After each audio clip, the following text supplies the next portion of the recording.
live episode on Huddle In. And today I am joined by Stones. Stones, how you feeling, bro? I'm good, Jared. I'm happy we made this conversation happy to happen today, man. How are you feeling? Yeah, man, can't complain. Had a good weekend. Running around doing all the dad things with my kids. So that's how it goes. What about you? How was the weekend? Same, man. Just tapping in with the fam. Friday was Cinco de Mayo. We did some family stuff, and then yeah, I just been doing housework. Sometimes it's cool to tap out of the Web3 things and just take care of the stuff that's actually around you. So yeah, found relaxation in that. Yeah, one, bro. That stuff piles up too, whether you want it to or not. Like it's always there. So uh, Hmm. there's so much we can go into, and just to give everybody some context, I would like you to give, if we can, just like a brief description of, like, I mean, I know you, I know a lot of the folks out there that'll see this or listen to this are familiar with what you've done, but I guess for just to make sure that we got the bases covered, give us a little, like, like an elevator pitch of you, if you will. Yeah, I guess I'll start with my name. My name is Stones the Organic. I'm an artist out of Philadelphia. I'm co-founder of Forbidden Fruit, which is a creative and curatorial collective built to put on underrepresented artists. So we throw different events, create opportunities, and yeah, just really focus on bringing the artist community together, both in Web3 and in Philadelphia. Boy, and all over, man, all over. So for those that don't know, Stones gets after it. I mean, he's been y'all did stuff in Europe. I know, I've seen you in Miami and New York and LA and all that stuff. So it's all over the place. And I think where we want to start today is um I want to get into a little bit about what you do, then we're gonna get into like the link up and forbidden fruit and everything that you and Ty have been doing. Um but first and foremost, at least how I came across you was on the music front. And I know you've been getting at it from the music side for a while. Most recently, what I had seen is you and Black Dave had dropped together. Mm. Um, how you been feeling about the music lately? Like, what you got anything big that you're working on? Any projects, anything like that? Yeah, it's interesting. I have a long history with visual art and music. And music was always something that I kind of did as like a hobby.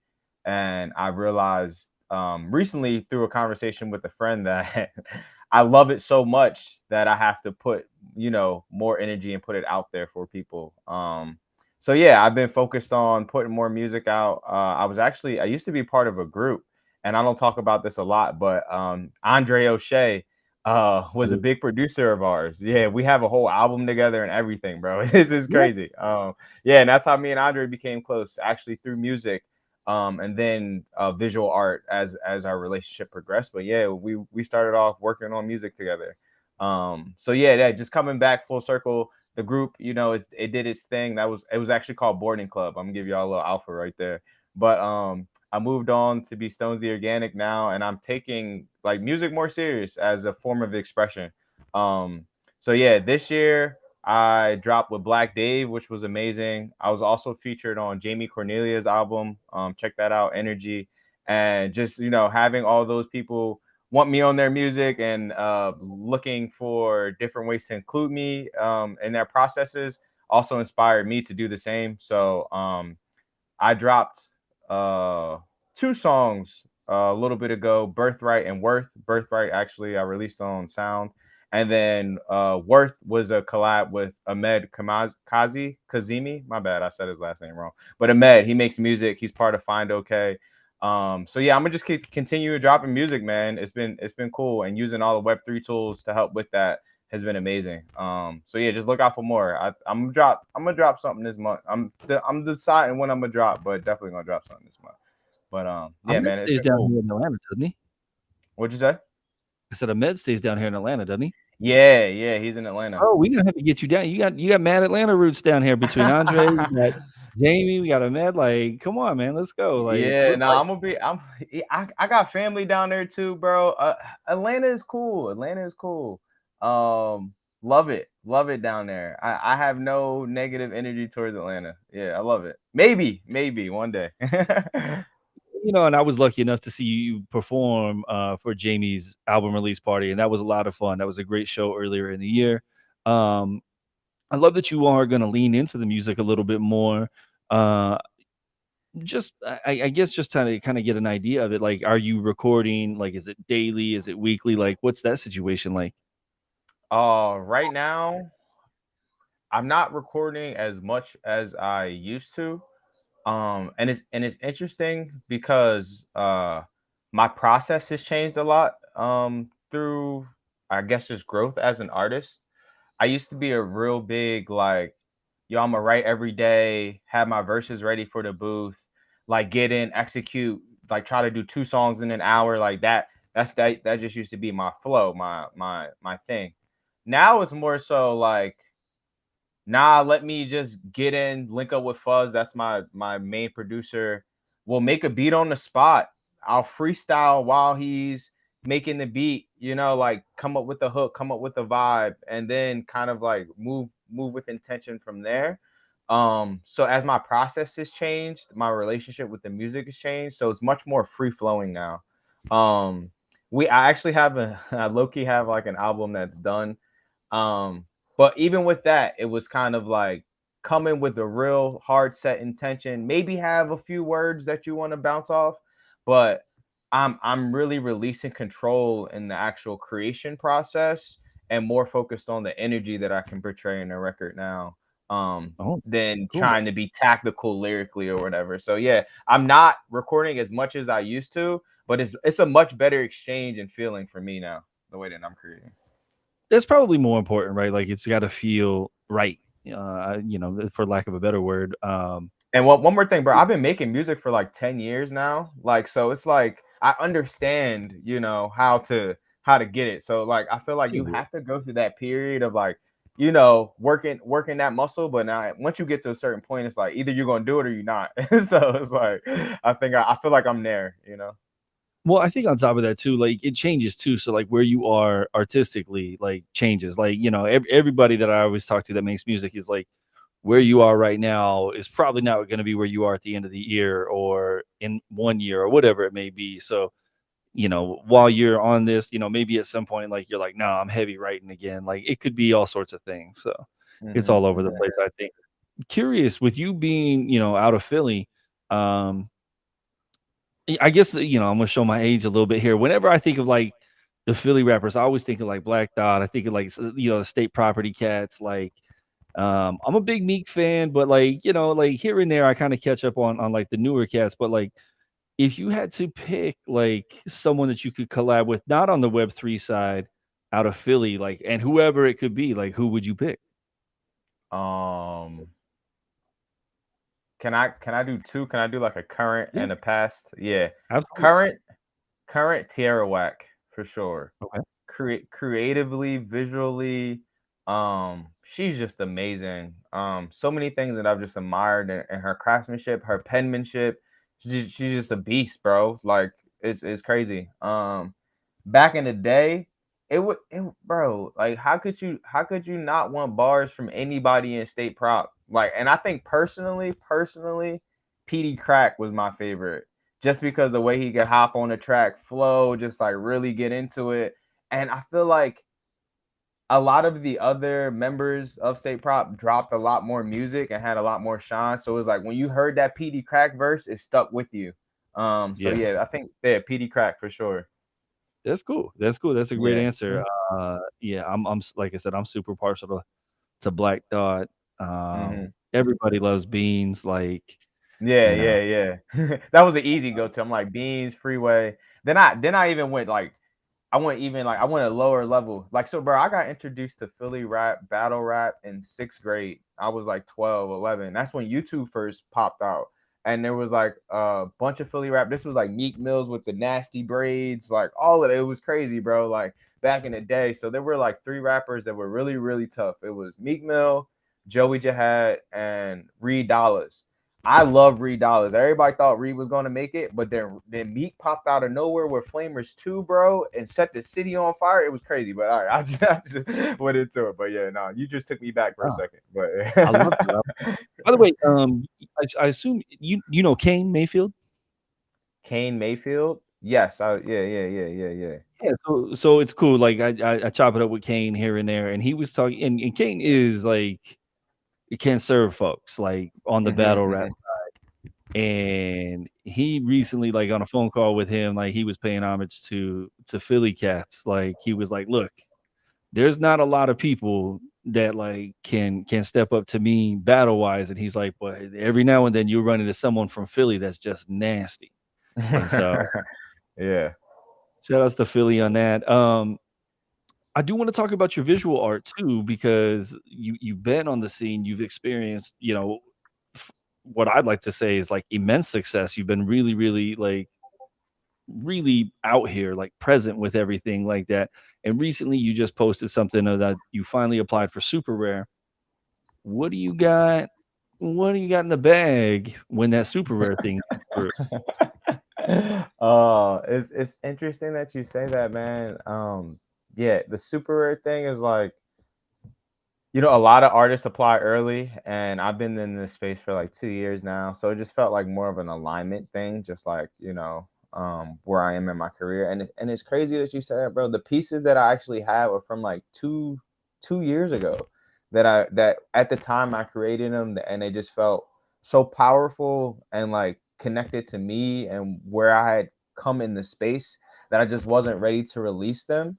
But yeah, it's some crazy stuff. And also I've been working on new forms of animation. I've been teaching myself animation. So yeah, I would love to put those on super rare as well. But yeah, it's a really cool and interesting story that I have ready for super rare. It's ready, it's waiting. So whenever they pick up the phone, I'm here. But yeah, man. And I'm also really hyped to apply more mixtures and collaborations like in that space, like with other music artists, even using my own music, because I think super rare is looked at as the fine art of the crypto space, right? Like the top tier, and music is fine art, and I don't think that music gets enough recognition in those conversations. So being able to steward that and push forward in that lane as well is something that I'm super excited about. I would love to see that. I would love to see more of that. Speaking on the animation side, like recently when like you had already mentioned Andre and everything like that. And I know that on the 3D like animation side, you get in there, get in it, go crazy. But I want you to speak to, if you can, a little bit what AI has done for you. How much are you digging into that, like in terms of the animation process, just like kind of how that has maybe opened up some things for you. Yeah, man. I think AI, uh, just like a paintbrush, it's just another tool, right? iPad, Photoshop, it's just another tool. And I think creatives, they hear the word AI, and it's crazy. I had a tweet like a week or two ago, asking like creatives, have you been incorporating AI into your process? And one person said no, and I said why, and they said iRobot, and I'm like, bro, like, come on, these movies, man, like, okay, if the machine becomes sentient, all right, we might have to deal with that. But be nice to Chat GPT now, so when it when it does wake up, you can be like, bro, that was me, you know. But I'm using it, and I've leaned into it because I think that as a creative, the main goal is to be able to create, right? And these tools actually speed up your creative process. Um, and the deeper you dive into them, it allows you to actually become closer with your art. So, like AI, for instance, I had been using it for like a year. People like before it even got cool, I was using it like a year for like backgrounds for my images because like in Photoshop, I do like photo manipulation. So instead of having to look up stock imagery or go on Google to try to find clouds, I could just literally type up the type of clouds that I was looking for and still use it, for stock imagery or background. So it was cool for me. Um, so like it goes from that, then Midjourney comes out, and then now the tools for stable diffusion are now more accessible. So it's like, as a craftsman, you become more acquainted with these tools and become a better artist because you're now understanding how these new things and forms work. And then just being able to apply it to other art forms, it just inspires you, man. So yeah, I've been using it. I use Midjourney, Chat GPT, I've been playing around with Stable Diffusion. And yeah, it's reinvigorated me and giving me more energy to create, you know. So Definitely. yeah. And then, it was funny, I shot you a text the other day, and we were talking about I think it was, like, the Nerfs, right? With these, like, 3D, like, the camera visions, like, so to your whole point, I just think that there's no reason to not at least mess around with some things, right? Like, if it's there and most of it's free to use for the most part, check it out, and if it helps, it helps. If it doesn't, you lost a little bit of time, but there's a Mhm. lot of cool things I'm seeing coming out. Um, Also on the collab side of this, so I'm curious because I know the visual stuff doesn't work as well, but is there anybody out there that maybe we could do something bigger at some point, whether that's with AI, the 3D modeling, whatever it may be? Um, Honestly, it's like once you get kind of sharp, and the thing with AI too, it's like once you start to understand the tools, it's like a lot of artists kind of pick like their own aesthetic and dig deep into it.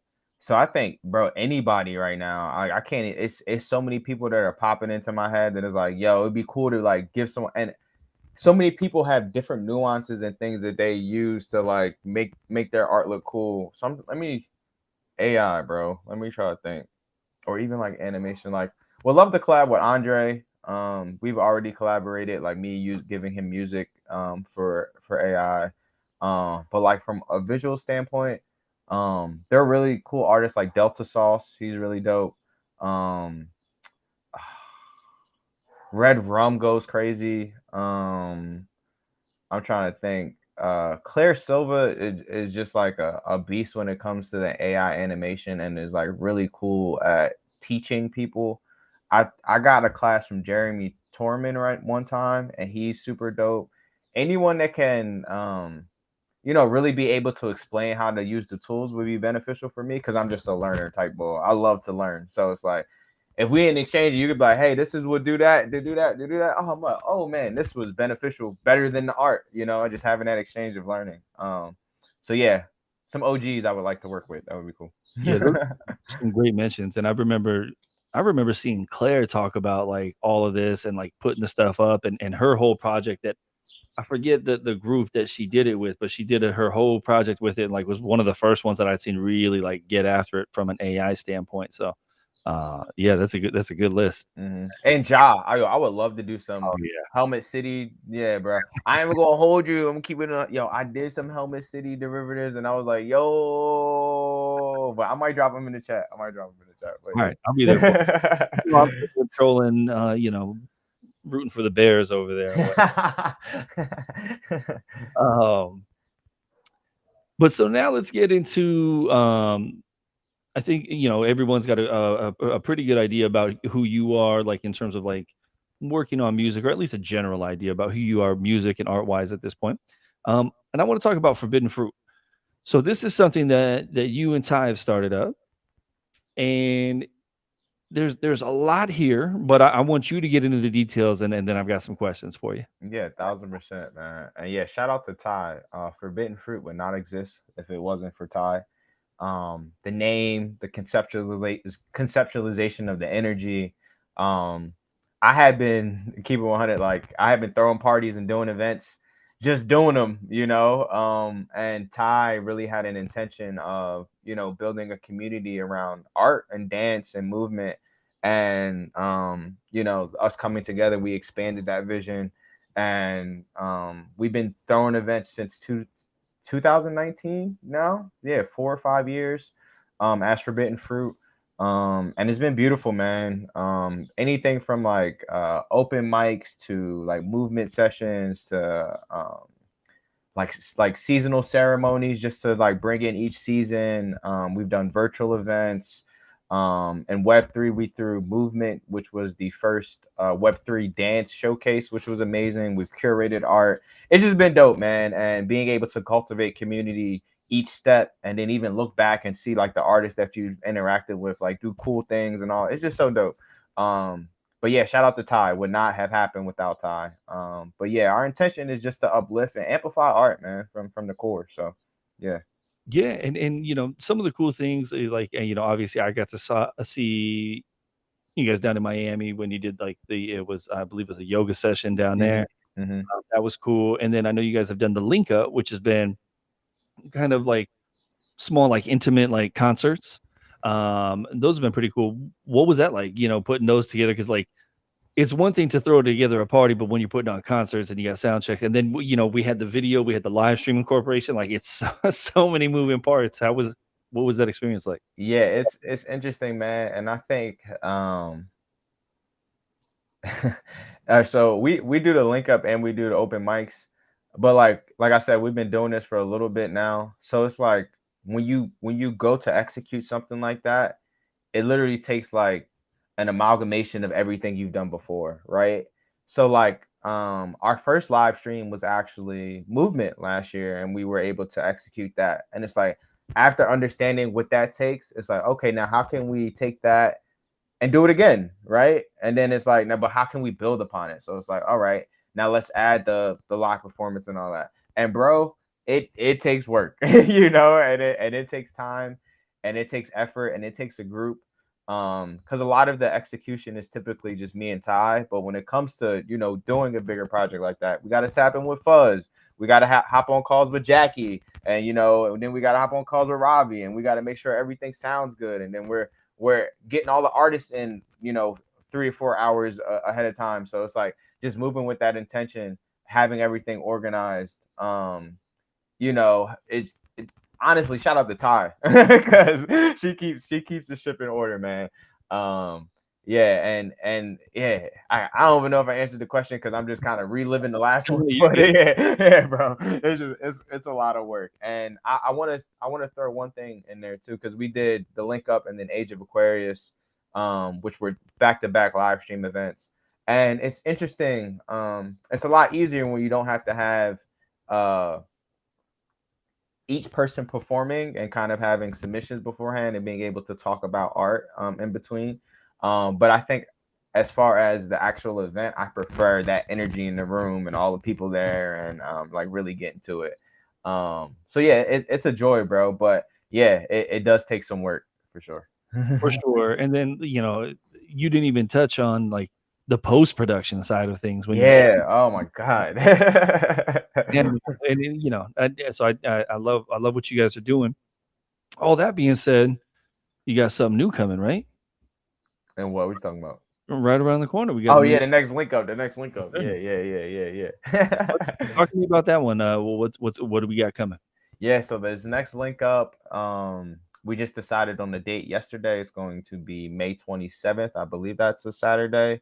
It's going to be at our new studio. We're moving studios. I don't know if I can I don't know if I can announce the whole lineup just yet, but I will say we have a few returning acts. So if you enjoyed the last show, there will be a few people who are returning from that show. And I'm super excited to introduce some new Philly talent, which is like the big purpose of the link up.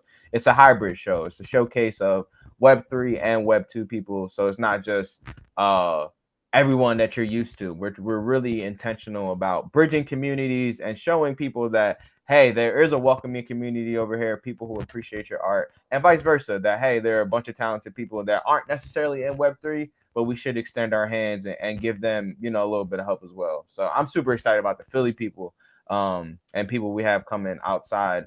Just as excited about the Web3 folk, but I'm super excited now because I'm just like they've been performing at the open mics and showing up, and that's the real power of community. You have these things, people show up, and then it's just like you're like, man, you're so dope. Like I would love to give you an opportunity, Yeah. So yeah, I love building like that, man. No, I think that's absolutely great, and I love that you're doing it that way. Again, it also reminds me of Jamie Cornelia show down here when they brought out all the Atlanta folks. Like, Hmm, I hmm. love to see it, and like from that, like I linked with one of Jamie's friends, and that all came out on that mixtape. But like, it's just to the point, like there's so many people out here doing so many cool things. There's no reason not to showcase that if the opportunity arises, which makes me curious. How have people been so, like, the non-Web3 folks, when you start to introduce this concept to them, how have they been with it? Like, I assume there's probably a mixed bag, but, like, do people typically receive it pretty well? So it's interesting that you even asked that, bro. We're so intentional about it. We haven't even been forcing it down people's like we're not the type to be like, yo, we're in Web3, you got to be in Web3, right? So the link up happened in December, and it was like our first like actual like, okay, we're gonna throw a live show at our studio. Then we did Age of Aquarius, and since then we've been doing open mics, right? Mm. So each open mic has been non-streaming, non-Web3 focus. Just come out, share your art, share your purpose. The last one was the first time we did a POAP, so it was kind of like, okay, if you're interested in this technology, these things, like, okay, this is how you get in. Like everybody got a POAP before they were doing anything. So it was super dope. And it's also interesting, bro. Uh the last one was the first time our reach expanded where we had people who were in Web3 really come to the event. We had like 4 or 5 people from Web3 pull up to the open mic, not the link up, the open mic, right? So it was interesting to see that. So now it's like, now as this next event comes out, now I feel like we can have those conversations with the artists, like, hey, this is Web3. Like, hey, we got tips in Ethereum. Now this is how we make it make sense for you to go get that ETH, and then now you understand what's going on instead of just being like, hey, here's this all this jargon and yada yada yada. I think the best thing to do is to learn through experience, like we did, right? And Yep. just make it a safe experience, safe environment, because the tech and these tools ain't going nowhere. And if you're an artist moving with intention with your craft, you won't be pressed by all the flashy things that are going on in this space. So really being intentional about the artists that we're working with, and then not wanting to seem pushy about this space, because it's also not the most inviting place to put an artist. So you have to be intentional about that, right? And I think like all these people are so hooked on mass onboarding and all these things. But if you really care about people, you will really do the work you have to do to make sure that they are coming into a space that's safe, and understanding, and that they can thrive in. So we're just taking all the time that we need to build that first before we even are pushing this Web3 thing as an agenda. But it's cool to have people start to ask us questions, because that has been happening too. So yeah, bro, I keep it 100. I give people all the tools and resources and tell them whatever they want to do, and if they want to follow up with me, we can go from there. Because that's what Andre did with me. And then I think that's a good way to lead. And all right, I'm done. You're good. I was gonna say that's beautiful, and that's Yeah. exactly the same way that I feel. Is like everyone's like, "We gotta onboard people. We gotta onboard people," and I'm like, when people want to know it, they'll come to us. Like you going and trying to onboard people for something that they don't want. Like truth be told, I feel like you're just wasting your time. So there's always this idea of like this mass scale all the time, and I think we can kind of optimize and maximize kind of where we are right now and just keep doing cool things. And like, there's so many things like you guys are working on cool stuff. Huddlin's working on so much cool stuff. And it's so many people. So like anywhere from Andre to Jamie and Black Dave and like everybody else that we mentioned, Hmm. when I think that people that didn't know that it was going on. I'm going to talk about the movement specifically up at NFT NYC, right? Hmm. Uh, that was crazy. I remember talking to Ty about it, and you guys let me see the deck. And unfortunately, I wasn't able to be there for it. But like, I don't know that I've even heard of another event like that on the Web3 side at all, and so, like, it's just a lot of revolutionary things, ways to get people involved with other people, ways to showcase your art and your work and your craft, and ways to get paid, so, it's everything has its own season, so we kinda have these ups and downs. Right now, we're in the middle of this meme coin stuff, um, so hopefully that goes to, like, 100,000, so I'm super rich and whatnot, but, um I do wanna jump back onto the music side with you real quick. It's really interesting kind of where I see things right now. It feels like there's this low cost meta of like, just sell it really cheap and just get it out there and sell, sell, sell, sell. And to each their own, and I do think that there's a time and a place for that, but I'm curious to where you might see where we go from here. Yo, that's crazy. I was not expecting this question. But, bro, man, I've been here for some time. Bro, bring back the point one editions on the songs, bro. Limited. Yeah, limited. Keep it tight, bro. Like the allure of the music NFT was, and I want to keep it all the way 100.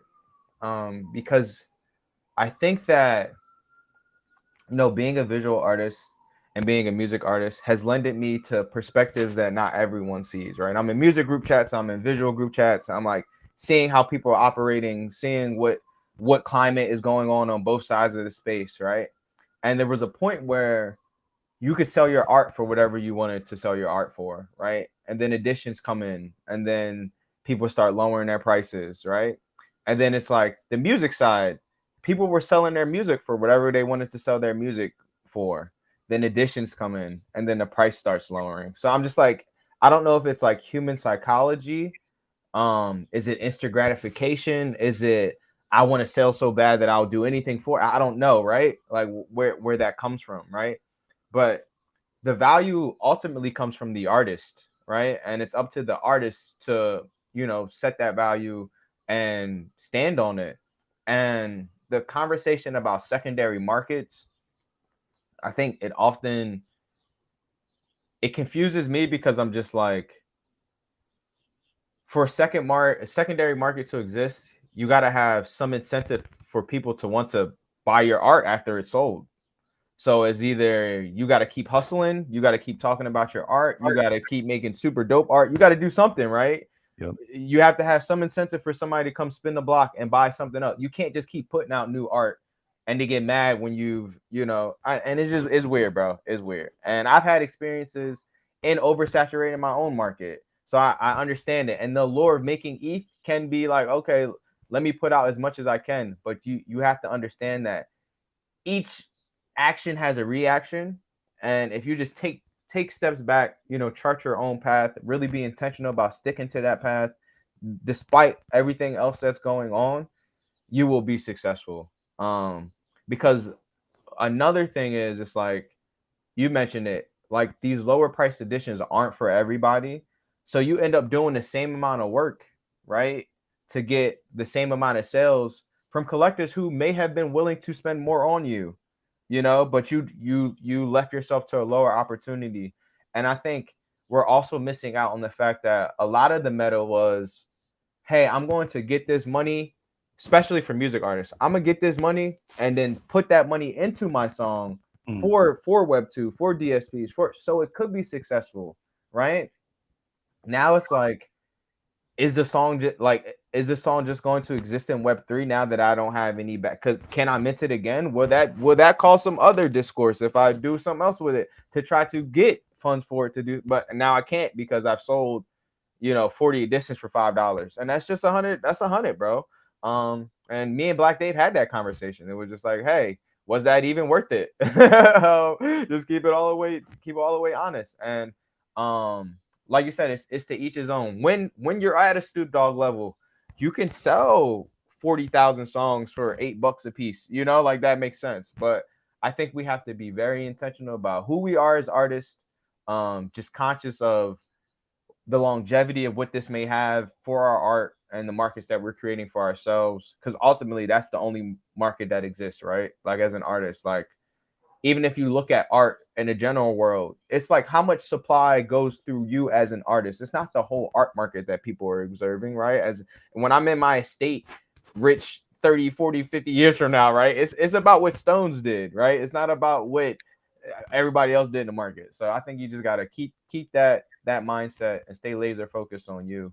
But yeah, I was not expecting that question. No one's asked me that, and I've been so pent up. Just like, bro, bring it, raise the floor prices again, man.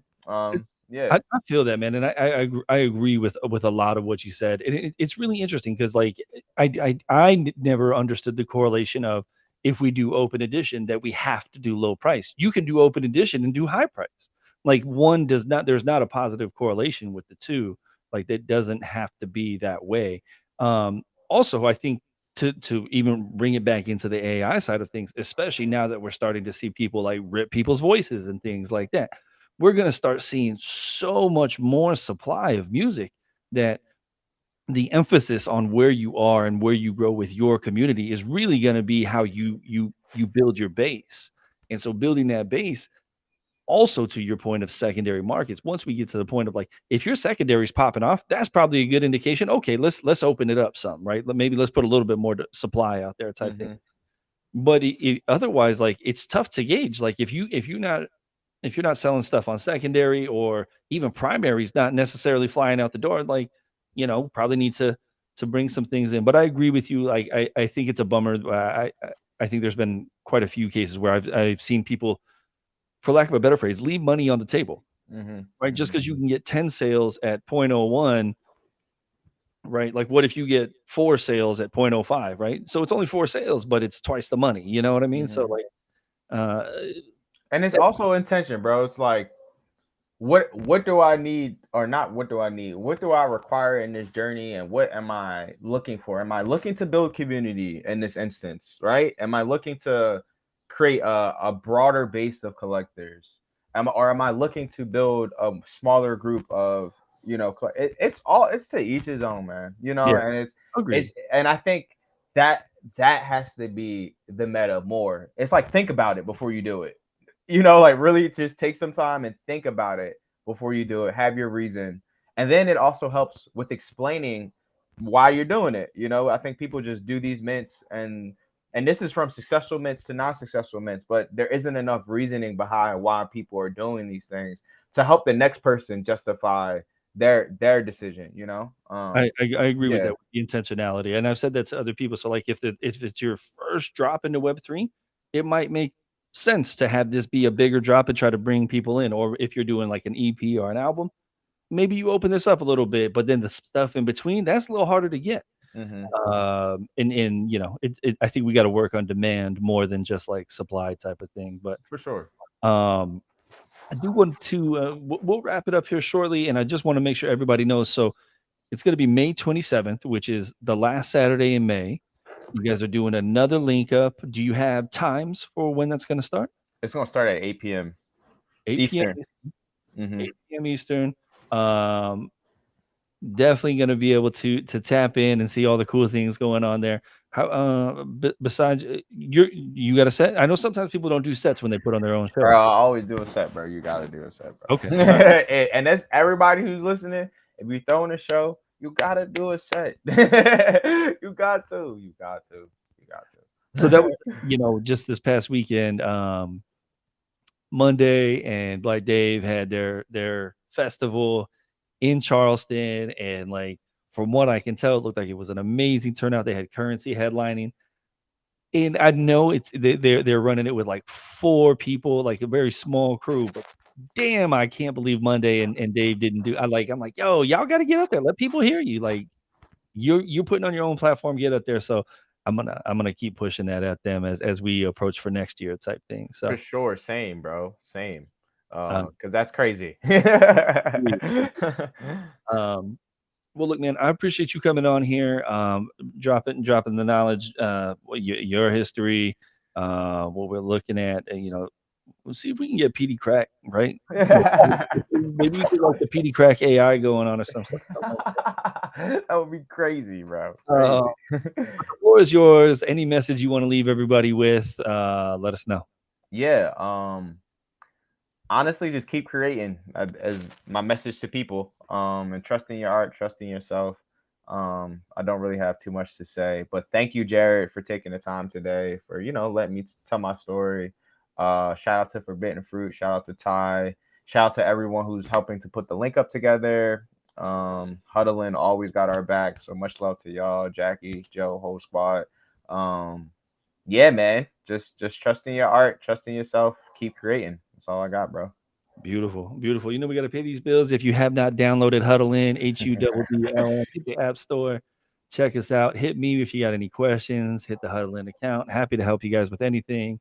Lot to look forward to. Make sure you guys tap in May 27th. And if you liked what you heard here, you want to catch it again, we'll have this up on streaming very soon, or you can share with a friend. Um, until next time, thank you, everybody. Peace. Peace.